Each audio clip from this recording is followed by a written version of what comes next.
It's another edition of the UTPA Baseball Show. My name's Jonah Goldberg, and this is the one and only Manny Mantrana, head Hello, coach of UTPA Baseball. Are you awake, Coach? Yeah, barely. Got in last night at 3 o'clock, as you all know. You made the trip with us, so it's been a long day or days. I don't know. I really don't know if it's morning or afternoon. So. Yeah, leave for Texas at 8 in the morning, which means you're here 7-something, and then you get back at 3. That's got to be tough. So, like, do you practice in the morning, or do you give the guys some time to sleep? That's really tough on the guys.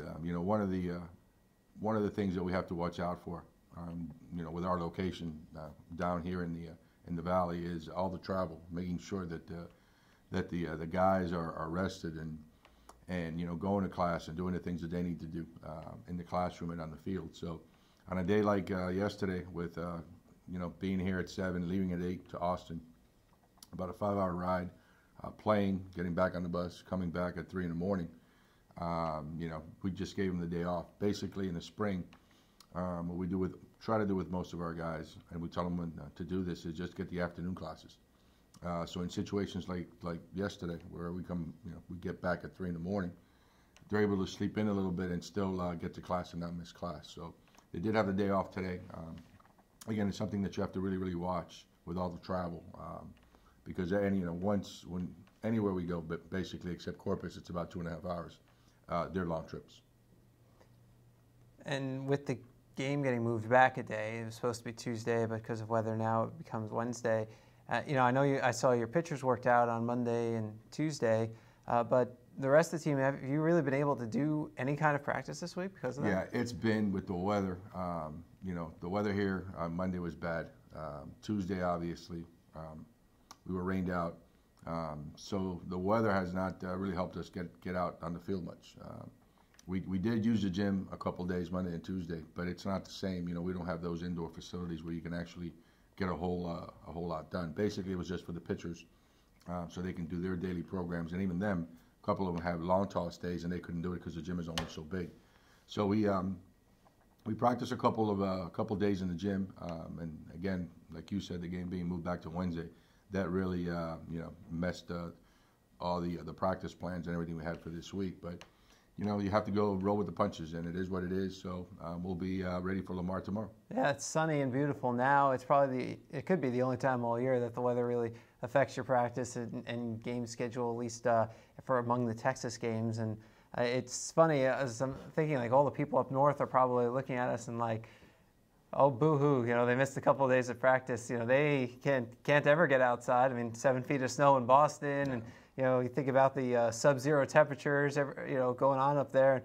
Sometimes I like to step back and think, yeah, it's 70 and sunny here, 300 days a year. That's good by me. Yeah, we get sometimes we get spoiled with the weather, and you're right. A lot of those teams in the Northeast basically under snow. So we're just spoiled, and when you get a day like Monday and Tuesday, we just the rain and it's kind of cold. You kind of you're in a bad mood, but considering the big picture, we're in good shape. So you had a 3-1 week since the last time we've spoken to you. A sweep of the Al Tree Classic at home before the Texas game yesterday. Let's start with the home series. Abilene Christian comes to town, and all tight games, but every time your team came out on top. Yeah, they were good games. Our pitching was pretty good. Their pitching was pretty good, and basically it just came down to the team that did the little things to get runs across the plate. And all 3 games were close games, but I think overall on the weekend, both pitching staffs did a good job of holding the offensives down.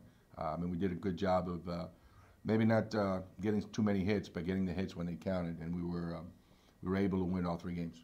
Logan Landon continuing to rake. He had multi-hit games in all 4 games this week, and he earned WAC Hitter of the Week honors. He had a good weekend, and yesterday he had some good at-bats against Texas. So we're hoping he continues to stay hot, and hopefully 1 or 2 other guys kind of join him, along with Laredo. I think right now Logan and Manny are swinging the bats really, really well. Cole Onkar is beginning to come along. Corey Davis is beginning to swing the bat. So is Jacob Huckabee. So if we get 3 or 4 of those guys hot, Jonah, we should be able to score some runs. Landon, and pitcher the first 3 years of his collegiate career, hasn't played outfield regularly since high school. Now, over the summer, he went and played in Sioux Falls in one of those collegiate wooden bat situations, and I know there are photos of him playing in the outfield. So I guess he got some reps in there. Do you think that helped to get him ready for this transition? Well, there's no doubt that playing summer ball really helps their development. And when you're moving to a different position, because he's a pretty good athlete. When we were in the gym, he was talking to the guys about him being able to dunk the basketball, and the guys I didn't believe him. So he got a basketball, he dunked it. So he's a pretty good athlete. Whoa. He's a pretty good athlete. So there's no doubt that playing summer ball and getting some playing time in the outfield has really helped him flourish and and do what he's doing now. You know that March 7th weekend, you guys don't have a game. Men's basketball's at home for their final regular season game. Would you consider loaning Landon to the team so maybe he could lay down a dunk on an unsuspecting opponent? Landon and one of our trainers has a pretty good outside shot, so I'm going to talk to Hipsher and let him know, hey, we got a trainer and we got an outfielder that might be able to help you as far as depth is concerned. So just maybe. So Cole Longcar, you mentioned him too. His bat's starting to come around. He had 5 hits in the last 2 games against Abilene Christian, and he'd used the wooden bat in junior college, he told me, and but he put up some ridiculous numbers. So do you think it's just a matter of getting used to the different kind of bat that he's using and also D1 pitching? Well, you know what? Hitting with wood is a lot more difficult than hitting with aluminum. So the transition should have been easier. I just think he started off, he knows that we're expecting him to be one of our run producers, and I think he was just trying to do so much. He's a wonderful young man, terrific student, 4.0, great family, one of our team captains, and I just think he was trying to do too much, Jonah. So I think now that he's settled in, he's beginning to get better pitches to hit, and he's doing what we expected from him to do. And I loved seeing Jacob Huckabee with that solid single. It looks like he's making really strong contact so far this season, and for a guy who hadn't really seen live pitching, with the exception of inter-squads, in 11 months until this month, that's pretty good. Huck is one of our catalysts. He really is a joy to watch play. He gives you everything he has, Jonah, all the time. Yesterday, for example, and you were at the game, he blocked some nasty curveballs in the dirt, where it could have ended the game a lot more prematurely. But he's another one of our team captains. He gets after it. Again, good student, great family, great work ethic, and really, really loves to play. And you hit on it perfectly. His defense, when there's a runner at third, you can throw the ball in the dirt or the turf, as it may be, knowing that it's not getting by him. No, he's come a long way. Coach Lopez and Coach McCarthy have really done a good job with Huck as far as the defensive side of it.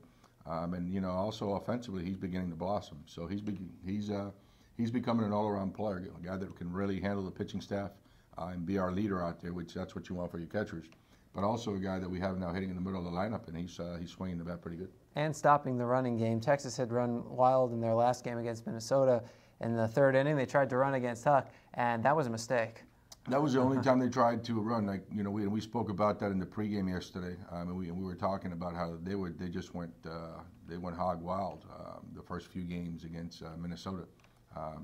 But our pitchers do a good job. Everything starts with the pitchers, Jonah. If your pitcher gives your catcher a chance to throw the runner out, we have a guy that we feel can have a good percentage of guys being thrown out at second. So our pitchers did a good job. But again, credit to Huck, because you have to be able to good throws and be on line, and he was able to do that. That one instance, he threw him out, and that basically pretty much shut down the running game for him. And from the catcher to the pitchers, you've gotten some really fantastic pitching, especially on the starting realm these last 4 games. You know what? Overall, the weekend was really well. Blake English started Friday night. He threw the ball well. Ryan Jackson, a freshman, threw the ball well. And then we started another freshman on Sunday, Justin Quinones, and he kept us in the game for his first college outing. He did really well, too. Yesterday, Parker Gallegos, he's a junior college transfer. You know what? The good thing is that he wasn't as sharp as he normally is. He gave up a few more walks than we'd like to, but he really made the big pitches when he needed to. With runners in scoring position and 2 outs, he got the fly ball, he got the ground ball. Great job fielding his position. He really fields his position well, controls the running game. So he competed extremely well, even though he did not have his good stuff. So that's a plus. Yeah, it was funny those first few innings with 2 outs. He'd either walk or plunk the batter, and then immediately get the next guy out. Exactly, and that's not typically what he does, because he's a control finesse kind of pitcher. He's not going to blow it by you, but he does have the ability to throw the fastball in and out. He has the ability to get the breaking ball over, and also the changeup. So it was out of character for him, but give credit to him. He made the pitches when he needed to, and he kept us in the game. Blake English, he was really good last year, especially down the stretch. And then he comes out on the mound on Friday, and he set a new career high in strikeouts with 9 in 8 innings. Yeah, he was one of our WAC weekend guys last year, and he did a nice job for us. This year, both him and Alex Henson were competing for the Friday night job, and it was a very good competition. One guy was going to be the Friday night guy, the other guy was going to be the Saturday guy. But unfortunately, Alex got hurt, so it was basically Blake's job. And he's going to face everyone's best on Friday. That's your Friday night guy. Their best against our best. And I think Blake can do it. I think Blake can hold his own. And as you mentioned, last weekend, career high in strikeouts. So hopefully he'll continue on that role and help us win those Friday night games, which is very, very important in the conference, as you know. You get 3 games, Friday, Saturday, Sunday. Winning that first one puts you in the driver's seat, because now all you have to do is split, and you're able to win the weekend. So that Friday game is extremely important, and it matches your best pitcher against their best pitcher, and that kind of sets the tone for the remainder of the weekend. Ryan Jackson really impressed me, more than just his arsenal and the way he was able to pitch, his poise. It wasn't just his first home start. He's from here, so he's pitching. There were so many people with Nicky Rowe clothing on, and I imagine a lot of family and friends in attendance for his first collegiate home start. And it looked like to him it was just another day in the park. Yeah, there was, I had my Nicky Rowe High School T-shirt on, even though I didn't go there. But you're right, there was a lot of Nicky Rowe fans here. He played at Nicky Rowe, obviously, a lot of family, a lot of friends. And he's not your typical freshman. He's really mature. He's mature. He's very professional about how he goes about his daily programs, getting ready for his start. And he's an extremely hard worker. So he's going to be a good one for us for the next 4 years, and we're happy to have him. Matt Rigby really impressed me coming out of the bullpen. He really shut down some teams at some big times. He really did. He came in and he was, really getting ahead of hitters, throwing the breaking ball over for strikes, commanding the fastball to both sides of the plate. And we're going to be counting on Matt throughout the year to be one of our big arms coming out of the bullpen. So he did a great job on the weekend. And again, we're going to be counting on him and a couple other guys like Andrew Padron and freshman Johnny Gonzalez out of the bullpen to really help us close out games. Yeah, last year it took a little time to figure out who would be your late inning relief options. This year, you come in and Padron, 3 straight saves on the weekend. He's, he's another one that's very mature. He works hard, really wants to be the best pitcher that he can become, Jonah. But the thing with Andrew, we can also use Andrew as a starter. He has 3 pitches that he can throw for strikes. The thing that you want is one of your better arms to be your closer. And we're fortunate this year that we're able to do that. Even though we've had some injuries to the pitching staff, Andrew is most definitely one of our better arms, and we're lucky and we're fortunate that we're able to have him and put him in the closer role, because he comes in, he throws strikes with 3 pitches, and he can get us to win. Well, you've certainly shown that you have at least 4 really strong starting pitchers, healthy at least right now, because obviously we're not going to include Henson in that mix yet, but we know he is. So 5 going forward, and then maybe even more. And next week you've got the weekend series against Lamar. They come to town, and then you've got your first 2-game midweek thing. So you'll need a 5th starter. Have you started to think about what might happen in that game? That's the thing that when you play 2 midweek games in conjunction with 3 weekend games, that's 5 games. That's a lot of games in 7 days, and you use a lot of your pitchers. So that's the importance of having your starters being able to go late in the game, and then the ability of your 7th, 8th, and 9th inning guys to come in, get their inning in, do their job, and pass the ball to the next guy, because then you can use them on back-to-back days if you need to, or if the pitch count permits, like last weekend with Andrew. He threw 6 pitches, 11 and 15. He was fresh, and we used him 1 inning for each day. So it's important for the starting pitchers to get us late in the games, and then for the bullpen to come in and do their job, so that they'll be fresh for the next day. And the advantage you have with that is even though you have the 5th game, you don't have any games that following weekend. I think it's your only weekend off. So if you need to extend a few guys to get through that game, it's not a big deal because they have the weekend off. Yeah, that's the plus, having that weekend off. We would usually not do things if we had that weekend. But one option, we have Blake English. He pitches on Friday. Yeah. If he can come back on Wednesday, that's 5 days. That's a major league rotation. Give us a few innings there. We have the option of Ryan Jackson's bullpen day is Tuesday. We might skip his bullpen on Tuesday, maybe give it an inning as his bullpen on Wednesday. So there's options to consider. Obviously, after the game, the long bus ride, I've already started considering those, but I'm going to sit down with the staff, kind of get their thoughts on what they think we need to do, and then I'll make the decision. But it does, having the weekend off does give us some options. And what I like about that idea you had about maybe English coming back on what's considered short rest in college, but more normal in the major league level is, when you get to the WAC tournament, you might have to play a whole bunch of games in a short period of time, and that's where guys are coming back on short rest. So it's good experience to see, can they handle it, and what kind of adjustments need to be made, if any, before May comes around. Well, and not only that, it's what do you do, because obviously pitching from Friday to Friday, we have the starters routine down to where their day 1 program, 2, 3, 4, 5, all the way leading to their start. Yeah. But when you have a short turnaround like this, 5 days rest, or 4 days and pitching on the 5th, you kind of want to see what works for him. Does he do day 1, 2, 3, and 4? Or does he do day 1, 2, day 5, and 6? You have to mix in the days, and different guys react differently to those short days. So it'll give us an inclination and an idea if we need to do it again down the road in like you said, the WAC tournament. With the program that we're going to give him now, since it's not a 7-day program, it's only a 4-day program. See how he reacts to it, and if we need to make any adjustments down the road, we'll be able to make. Bronx are back home to face off against Lamar this weekend. Friday at 7, Saturday at 2, Sunday at 12. All games here at Edinburg Baseball Stadium. And then they hit the road Tuesday and Wednesday next week, up to Incarnate Word Tuesday at 2, and then Texas State Wednesday at, 6, I think? Wednesday at 6, correct. Yep.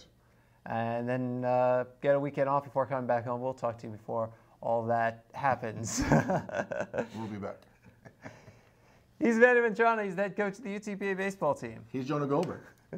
We'll be back with you next week. This is Bronx Baseball.